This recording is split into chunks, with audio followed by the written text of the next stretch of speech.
Aujourd'hui, c'est vraiment avec beaucoup de plaisir qu'on est en votre compagnie, Myriam, au musée Gomé de Virton. Et c'est vraiment, encore une fois, je le répète, vraiment un plaisir de découvrir des œuvres ici. Et justement, on va focaliser un petit peu sur quelques artistes de la région.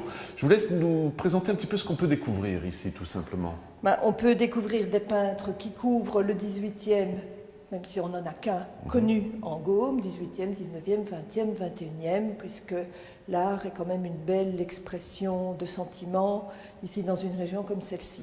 Mais je vous propose de découvrir 3 peintres parce qu'ils forment une filiation en commençant par le plus ancien et on ira suivant la chronologie étant donné que l'un est le maître de l'autre ou le plus jeune est l'élève du précédent. Donc là, on a vraiment une famille de peintres qui va se transmettre des techniques qu'ils ont eux-mêmes bien essuyées. Je commence avec Albert Watrin. Donc autoportrait. Autoportrait de 1865.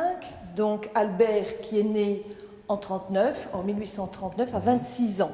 On voit déjà par l'autoportrait qu'il présente un jeune homme qui a une certaine culture, un jeune homme qui a une certaine assise déjà et une certaine maturité. On peut dire qu'il fait plus vieux que son âge par rapport à la jeunesse d'aujourd'hui.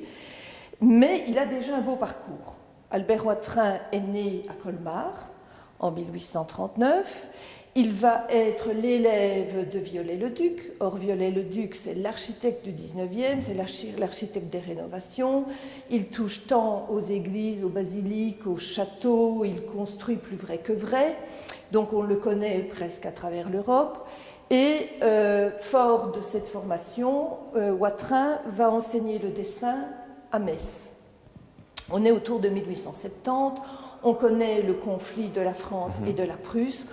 On sait qu'à cette époque, l'Alsace-Lorraine va être annexée par la Prusse et là, et les industriels et les intellectuels quittent l'Alsace-Lorraine. C'est d'ailleurs pour ça qu'on va retrouver tout ce mouvement d'art nouveau du côté de Nancy, puisque les industriels arrivent avec l'argent pour instaurer cette nouvelle forme d'architecture. Watrin, lui, il quitte Metz et il revient ici, dans la Meuse frontalière, en terre familière, parce qu'en fait, sa maman, qui s'appelle Adèle Rossignol, est de Velonne. Donc, Watrin s'installe dans le coin et il ne va pas rester inoccupé, puisqu'à cette époque se libère une place de professeur de dessin au collège communal de Virton.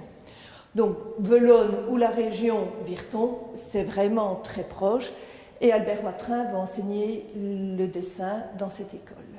Mais il ne va pas se contenter de cela. Il va aussi ouvrir ce qu'on appellerait aujourd'hui un cours de promotion sociale, un cours du soir pour les ouvriers qui sont demandeurs de carrière et qui vont pouvoir alors accéder à l'apprentissage du dessin industriel.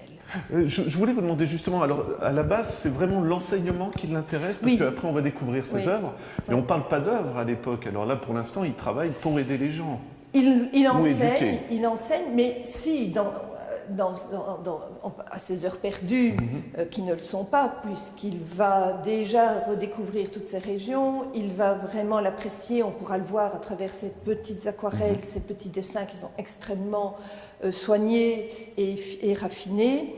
Il va révéler le patrimoine local. Donc, en plus d'être vraiment de petits chefs-d'œuvre, on a à travers ces œuvres des témoignages ethnographiques, puisque des lieux comme celui-ci. Voilà, je vous laisse vous en approcher un tout petit peu plus. Qui est l'ancienne église de Robelmont, qui a été détruite comme d'autres anciennes églises en Pays Gaumain, elle n'est pas la seule. Elle est typée par son clocher bulbeux, c'était la caractéristique de ces églises, a été détruite. Et c'est l'unique témoignage que nous ayons de cette église. Donc, je vais vous dire la valeur que prend cette aquarelle qui non seulement est jolie, colorée, mais est aussi, dans ce cas, un document historique. Donc, Albert Watrin va parcourir la région, va énormément peindre et dessiner, Mais c'est principalement un pédagogue. Il est reconnu comme tel. Il y a des témoignages de ses élèves adultes qui, bien sûr, le remercient et disent à quel point il leur a été précieux sur leur parcours professionnel. Et les témoignages des élèves d'Albert Wautrin sont également très chaleureux. Alors justement, on parle des élèves. On va pouvoir s'attarder, on va suivre sur un autre peintre qui est Nestor Rutter. Et Nestor Rutter compte parmi les jeunes élèves du collège communal qui ont comme professeur de dessin Albert Wautrin. Alors voilà, moi, si vous voulez bien ça, on le découvrira dans l'émission de la semaine prochaine. Juste rester un petit peu sur ses œuvres, parce qu'il y a des portraits, des choses comme ça. Comment il travaillait tout simplement, Albert Wautrin? Il travaille principalement l'aquarelle, oui. Il travaille le croquis, qu'il raffine, qui devient vraiment un dessin recherché, non pas une simple esquisse, mais un dessin détaillé, vous pourrez aussi en filmer. Et il peint à l'huile. Il peint à l'huile, donc on a déjà cet autoportrait. On peut dire que pour le portrait, il choisira l'huile. Et pour les scènes ethnographiques, les paysages de Gaume, il préfère l'aquarelle ainsi que le dessin. Et c'est passionnant comme vous l'expliquez juste pour l'église, mais c'est quand même un témoignage d'une époque qui n'existe peut-être plus, où on n'a plus de traces, finalement. Pour cette église, à proprement parler, celle de Rebelmont, non, on n'a plus de traces. On en a d'autres. Il a aussi dessiné l'église de Saint-Marc en ruine, ancienne église, première église de Saint-Marc, elle aussi entièrement disparue. Maintenant, ce style d'église, il y a encore quelques témoignages à travers la Gaume. Je pense à celle de Jamoigne notamment. On a des églises anciennes comme celle de Vence, à Chasse-Pierre, on a ce type d'église, la Tour. Donc certaines ont bien été sauvegardées, voire rénovées et réhabilitées. Donc il y a un souci de conservation du témoignage, mais à la fin du 19e, début 20e, jusqu'en plein milieu du 20e et encore aujourd'hui, parfois on ne mesure pas la qualité du patrimoine que l'on a autour de soi, même si ça date du début du 20e.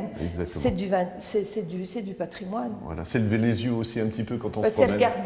C'est regarder, et passer par le musée donne aussi des clés d'accès à la connaissance et à la description de ce que l'on a devant les yeux et à la compréhension aussi. Voilà. Écoutez, on en finit pour cet artiste.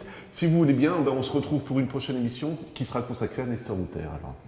Avec plaisir.